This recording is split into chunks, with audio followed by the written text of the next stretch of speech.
Welcome to Untamed Intimacy, the show that helps you explore your sensual nature and reclaim your sexual power so that you can cultivate epic love and create intimacy deeper than you've ever known.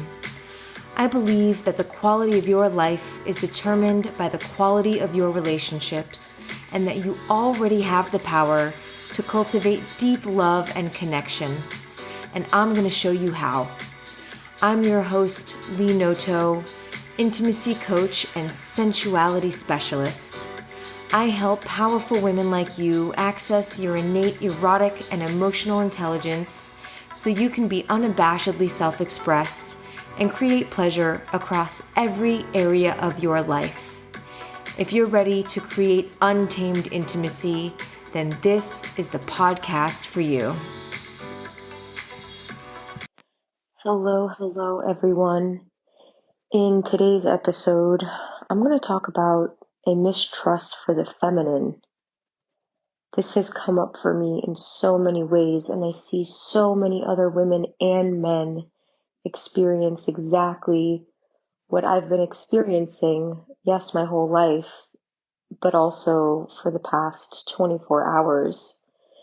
This is something that has come up over and over and over again for me.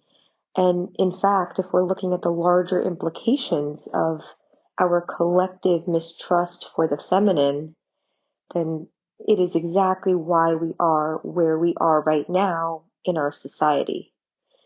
So here's what I mean by the feminine. I don't necessarily mean a mistrust. I don't at all actually mean a mistrust for women.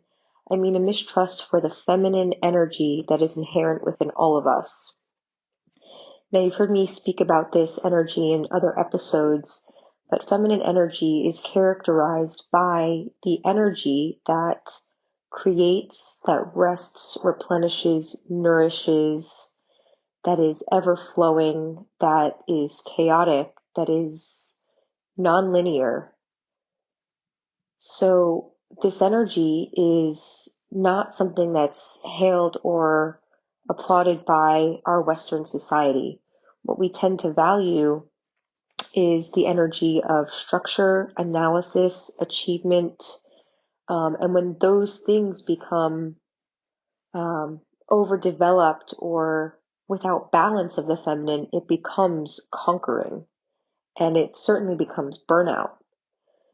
So here's how this has been arising for me in the past few days particularly, and how it arises for me throughout my life, because I see so many other people experience this. So typically when I approach my menstrual cycle, I find myself, my energy internally to be much more chaotic than it is at other points in the month. And so the order in which I do things around the house or in the kitchen seems illogical to my logical brain, the side of me that has a lot of masculine energy. I leave things open on the counter. I don't put things away. Now, typically, this is not my quote unquote style at all.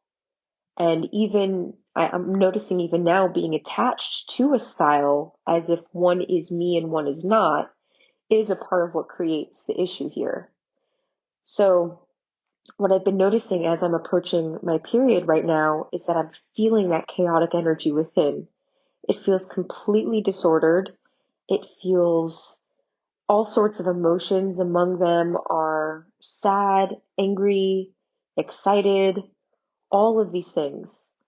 And because our minds are so used to wanting order and wanting to be able to categorize and fit things in a nice little box, when this chaotic feminine energy blows through like a hurricane sometimes, it can feel disorienting, it can feel disconcerting. And one, I want to say it doesn't have to feel that way, but two, my question is, where is the space for us to be with that disorientation, to be with the disorder, and to not have to make things nice and neat all of the time? And that's where our discomfort and our lack of proficiency comes in, because we weren't taught how to let things be messy. I mean, if you look at how many people raise children, sometimes parents will let their kids run wild and get finger paint all over, but typically there's a nice, neat little box that we have to stay in, and the finger paint has to stay on the paper. It cannot be on the clothing, cannot be on the walls, cannot be on the table. So there are certain behaviors that we're taught and we learn are acceptable, and then other behaviors are not acceptable. And a lot of those behaviors that are deemed unacceptable are directly correlated with our unbridled self-expression. And so we've been taught how to diminish and staunch our self-expression. Staunch is not the right word. Diminish and push down our self-expression. And this is what I have been experiencing over these past few days, is this chaotic whirlwind of energy inside of me and a lack of acceptance for it, or a seeing of it and a judgment of it, or a seeing of it and a slight acceptance of it, and then an immediate drop back into going, doing, achieving, organizing, because if not, then I am a worthless piece of shit. That's the very dangerous subconscious conversation that happens. Now, for anyone who's listening, I really invite you to ask yourself if that happens for you. If there is a tying of self-worth to your outputs and your production.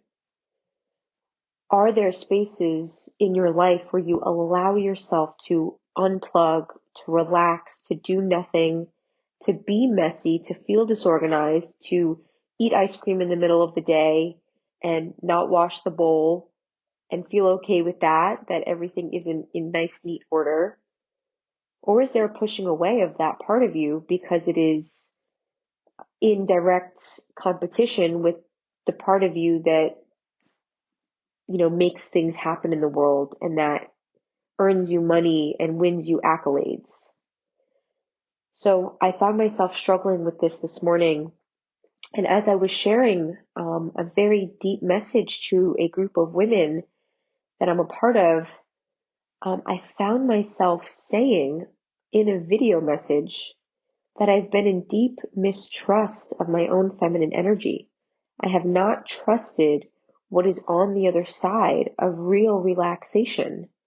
I've not trusted what's on the other side of letting go, of surrender. I've not trusted what's on the other side of spending a weekday or multiple weekdays not drilling myself into the ground with work. And it is this odd,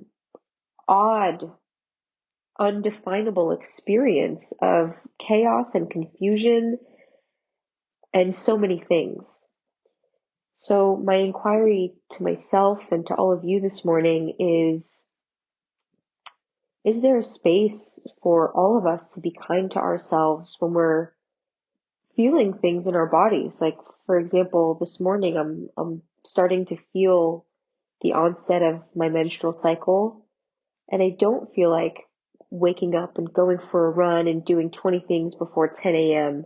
That's just not where I'm at today. And on the days where I am there, I accept and love myself. But on the days when I'm not, it's a little more challenging. It feels a little more challenging. So what can we do to create a space for the acceptance of ourselves in relaxed states, in states other than being the machines that produce all the time? And certainly this time of Corona is confronting many of us with this question, whether we're consciously asking it or not. So in sharing this episode, I want to make a declaration, and I invite you to take this on in any way that feels good for you, or to make your own declaration to allow space for the feminine energy to be there, for the one that feels chaotic, that feels like part of you just wants nurturing, or to nurture, or to not do anything, to replenish, to create something. And maybe it's not a spreadsheet, maybe it's a poem, maybe it's a mess in the kitchen, whatever it is. I declare I declare the ability to witness myself in this process and to hold space for myself and to be with the powerful, ever-changing, ever-flowing emotions that arise from this place. And in that, we create more trust, more ability to hold the tension for just a little bit longer when the discomfort comes up. Because I'm not sitting here trying to tell myself that I have to immediately trust and know how to surrender and just be so in tune with my feminine energy such that there will never be another issue ever again. I think that's a bit unrealistic for me at this point. But what I am saying is if I can commit to just holding the tension a little more for myself, to just holding myself a little more each time, as if I were holding my own child in my arms, then what could come of that? What shift, what beautiful possibility could come of that? And what new way can I see my true power?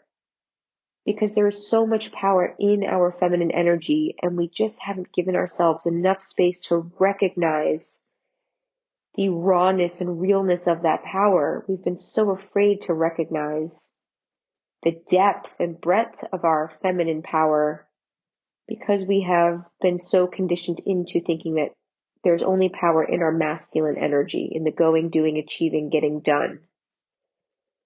So with that, I leave you with an invitation to hold the tension when your emotions come up. Hold a space for yourself to be with them and to feel them. And if there's room for a little more self-acceptance, or at least a witnessing and an acknowledgement of what's there for you, then to allow that to be. And on that note, I'm going to allow myself to be as I'm laying here in bed in Austin, Texas right now, wishing you all so much love and good vibes. I'll see you in the next episode. Thank you so much for tuning in to today's episode. If you made it this far, it probably means that you enjoyed listening, learned a lot, and are one step closer to deeper intimacy. To help other women like you discover the show and transform their lives, please consider leaving a 5-star review and hitting subscribe. If you want to be the first to gain access to exclusive content, powerful practices, and tools to create untamed intimacy in your life, then join my mailing list by clicking the link in the show notes.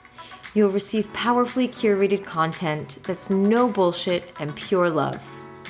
If you want to learn more about creating untamed intimacy in your life, then visit me at leenoto.com.